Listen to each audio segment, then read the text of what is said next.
Sex করবে, আনন্দ করবে, মনোরঞ্জন করতে হবে। এই জন্য একটা মেয়ে দরকার, খুব সুন্দরী মেয়ে দরকার, যাতে নেতাকে মনোরঞ্জন দিতে পারে। এমনই ঘটনা ঘটলো কোথায় জানেন? রংপুর জেলার কুমিতপুর ইউনিয়নের যে একজন নেতা আছে, আবুল কাশেম তার নাম, সাধারণ সম্পাদক। তিনি তারই একজন নেত্রী, তার কাছে ফোন করছে, ফোন করে কইতেছে যে ঢাকা থেকে আমাদের বড় একজন নেতা আসবে, এই নেতাকে শেষ করার জন্য একটা সুন্দরী মেয়ে দিতে হবে। বুঝতে পারতেছেন কোন জায়গা কোন লেভেলে গেছে। এখন ঢাকা থেকে মেহমান আসলে এখানে খাবার ফল ফ্রুট দিবি না, এটা দিলে হবে না। সেক্স করার জন্য, পাইলিং করার জন্য ভালো মেয়ে দিতে হবে, সুন্দরী মেয়ে দিতে হবে, যাতে মনোরঞ্জন দিতে পারে সারা রাত্র। ভাবতে পারতেছেন? এই কথা আবুল কাশেম, অর্থাৎ এই কুমিতপুর ইউনিয়নের পীরগঞ্জ উপজেলা, রংপুর জেলার কুমিতপুর ইউনিয়নের সাধারণ সম্পাদক, সে বলতেছে যে মুন্নি বেগম নাকি এক নেত্রীকে বলতেছে। ওই নেত্রী বলতেছে যে হ্যাঁ, 2-3টা মেয়ে আছে, তবে কাকে দেব? সবচেয়ে সুন্দরী মেয়ে আছে, সে হচ্ছে কি এক গরিব ভ্যান চালকের মেয়ে। তো বললো যে সমস্যা নাই, তুমি আনো, এখানে খেলাধুলা হবে, রাত্রিবেলা মনোরঞ্জন করবে, খুব শেষ করবে, আনন্দ ফুর্তি দেবে আমাদের নেতাকে, এর বিনিময়ে টাকা পয়সা যা লাগুক, মানে টাকা সমস্যা নাই, সোজা কথা। গরিব টাকা সমস্যা থাকতে পারে, কিন্তু তাদের কোনো টাকার সমস্যা নাই, বাস। বুঝতে পারতেছেন?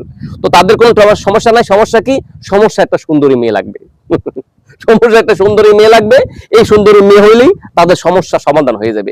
টাকা যা লাগুক তা দিতে হবে, সমস্যা নাই, টাকা দেব। মুন্নি বেগম বলতেছে ঠিক আছে স্যার, আমি রাজি হয়ে গেছি, এটা দেওয়া যাবে। এখন প্রশ্ন হইলো, আবুল কাশেম, তুই মুন্নি বেগমের কাছে অন্য একটা গরিব ভ্যান চালক, সুন্দরী ভ্যান চালকের সুন্দরী মেয়ে আছে, তারে দিয়া তুই তোর ঢাকা থেকে বড় নেতা যাবে, তার মনোরঞ্জন করবি, শেষ করাবে রাত্রেবেলা। তো এটা কাজ হয় না? কাজ করলে হয় না? যে তোর বউ আছে না, তোর বউরে দে। তোর বউর সুন্দরী না থাকলে তোর মায়েরে দে। তোর মায়ের যদি সুন্দরী না থাকে, একটা কাজ কর, তোর মেয়ে আছে না, জন্মগত মেয়ে, হেরে দে। তো এটা যদি না হয়, তা তুই তো দেখতে শুনতে ভালো, তুই তুই তুই মনে কর ওই নেতার লাগে যা, 2 নেতার সাথে যা, যাইয়া তুই নেতার লাগে ঘুমা, মজা কর, সেক্স কর। কারণ তো বললামই তো, তুই তো বলছস যে এখানে ঢাকা থেকে অনেক বড় নেতা আসবে, ওই নেতার মেয়ে লাগবে, মেসারা নেতার মনোরঞ্জন হবে না, সুন্দরী মেয়ে লাগবে। মেয়েটার ছবিও দিয়ে দিছো, তাই না? তো এখন এখন তুই এই টাকাটা তাহলে পরে দিয়ে লাভটা কি? নেতা তো টাকা দিবে, তোর নেতার পরে টাকা দিয়ে লাভটা কি?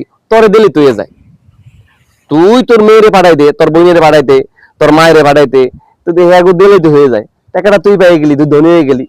এই ব্যবসা করে নাম, এই ব্যবসাটা খুব ভালো ব্যবসা, চামড়া ব্যবসা খুব ভালো ব্যবসা, এটা শুরু করে দে। আরে পাগল শোন, এই রাস্তা ধইরা, এই যে অলরেডি এই দুনিয়া থেকে মনে করে যে বলা যায় বিলুপ্ত হয়ে গেছে আওয়ামী লীগ, এই বাংলাদেশ থেকে চলে গেছে, বাংলাদেশ থেকে একেবারে শেষ হয়ে গেছে। খালি এই তগমতো এই নেতারা মনে করে যে এই মনোরঞ্জনের করার জন্য সেরি খুঁজছে। ইডেন কলেজের মাইয়া ভাইরাল হয়েছে, দেওয়া নাই, হ্যাগো দিছে, এই সাদ্দাম টাদ্দাম আছে, এইগুলা দিয়া টিয়া মনে করে যে একটা দেশটারে মনে করে দর্শন লীগ বানাই লেছে। এই জন্য কিন্তু তারা আল্লাহর গজব নামছে, আল্লাহ ঠাড়া পড়ছে, যার কারণে কিন্তু চলে গেছে। বুঝতে পারতেছো? একেবারে আল্লাহ নামাই দিছে, ইন্ডিয়া পাঠাই দিছে, বাংলাদেশে রায় নাই, ইমাম সাহেব পর্যন্ত মসজিদের চলে গেছে। আর কি চাস? এই দেখে তখন শেখাচ্ছে না, এখন তোরা আবার ওই তরিকা দর্শস, তো সমস্যা নাই, তোরাও যাবি। তোরাও যাবি, তখন লাইন ক্লিয়ার হয়ে গেছে, যাওয়ার টাইম হয়ে গেছে, সুতরাং তোরা যা, তখন জন্য দোয়া করলাম।